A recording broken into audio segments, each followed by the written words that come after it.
کیا ہے کہ یہ تو حضرت عمر کے صاحبزادے ہیں، تو اگر انہوں نے ان کا مقام اور مرتبہ بیان کیا تو انہوں نے تو کرنا ہی تھا، کیونکہ ان کے تو والد محترم ہیں، تو اس لیے انہوں نے کیا، تو یہ کوئی معتبر بات نہیں، کوئی اور بات ہونی چاہیے جس سے یہ پتہ چل جائے کہ انبیاء رسولوں کے بعد سب سے افضل صدیق اکبر ہیں،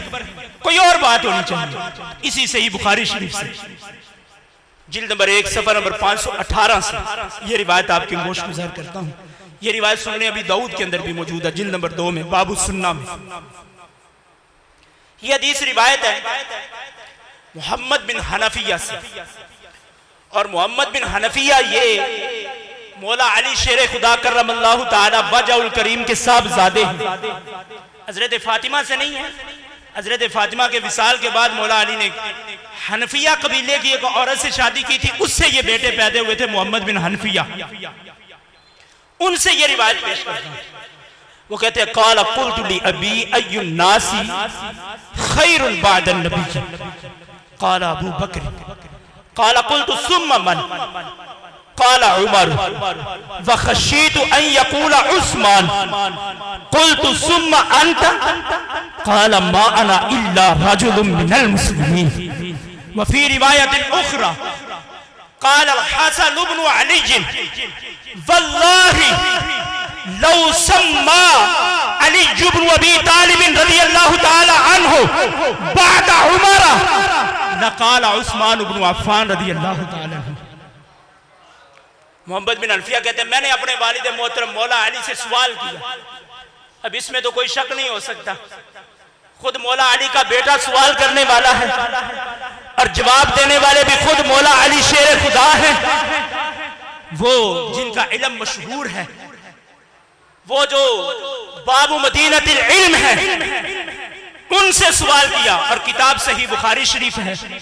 جو اصح الکتب بعد کتاب اللہ تحت ادیم السماء ہے، کہ آسمان کی ٹکیا کے نیچے قرآن کے بعد سب سے صحیح کتاب یہی ہے، اس سے یہ روایت آپ کی گوش گزار کر رہا ہوں۔ محمد بن حنفیہ کہتے ہیں میں نے اپنے والد محترم مولا علی سے سوال کیا، میں نے عرض کیا ای الناس خیر بعد النبی صلی اللہ علیہ وسلم، آپ ارشاد فرمائیے کہ نبی پاک علیہ السلام کے بعد اس امت میں سب سے افضل کون ہے، آپ بتائیے۔ باقی تو کہتے ہیں ان کے کہنے میں ہو سکتا ہے کسی کو شک ہو جائے، آپ بتائیے جو آپ کو ماننے والا ہو، آپ کو پیروکار ہو، آپ کی محبت کا دم بھرنے والا ہو، آپ کے نام پر جان قربان کرنے کے لیے تیار ہو، تو وہ یقین سے ہم کہہ سکتے ہیں نا کہ وہ آپ کے فرمان پر بھی لبیک کہے گا۔ آپ ارشاد فرمائیں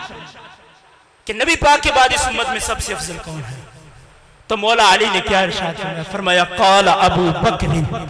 اس امت میں حضور کے بعد سب سے افضل سیدنا صدیق اکبر رضی اللہ تعالی، اس میں تو اب کوئی شک نہیں رہا، کوئی ڈاؤٹ نہیں رہا، خود مولا علی نے فرمایا۔ محمد بن حنفیہ کہتے ہیں میں نے پھر پوچھا ثم من، پھر کون ہے، تو کہنے لگے ابو بکر کے بعد قال عمر، ابو بکر کے بعد سب سے افضل عمر بن خطاب رضی اللہ عنہ۔ محمد بن حنفیہ کہتے ہیں وخشیت وَإِن يَقُولَ عثمان، ان میں سوال نہیں کرتا کیونکہ میرے دل ڈر ہے کہ نہ عثمان دا نام لے لینا، میں محمد بن حنفیہ کہتے ہیں میں سیدھے ہی پوچھا، میں کہ ثم انت، عمر کے بعد تو پھر تسی سب تو افضل ہو نا، درمیان میں عثمان غنی کو چھوڑ دیا، کہہ رہے کہ عمر کے بعد تو پھر آپ ہی سب سے افضل ہے نا، تو مولا علی نے عاجزی کرتے ہوئے ارشاد فرمایا نہیں مانا الا رجل من المسلمین، میں تو مسلمانوں میں سے ایک عام سا شخص ہوں، میں عمر کے بعد سب سے افضل نہیں۔ اور السوائق المحرقہ کے اندر امام ابن حجر حیتمی مکی رحمت اللہ تعالی علیہ نے امام حسن مجتبی کا یہ فرمان نقل کیا ہے، اس روایت کے بعد محمد بن حنفیہ کے سوال کے بعد وہ کہتے ہیں کہ اللہ کی قسم، امام حسن نے کہا اللہ کی قسم، واللہ اللہ کی قسم، ان قال بعد عمر لقال عثمان بن عفان، مجھے اللہ کی قسم ہے کہ اگر مولا علی عمر کے بعد سب سے افضل ہستی کا نام لیتے تو ضرور بھی ضرور عثمان ابن عفان کا نام ذکر۔ یہ ہماری افضلیت کی ترتیب ہے اور یہ مولا علی شیر خدا کرم اللہ تعالی وجہ الکریم سے ثابت ہے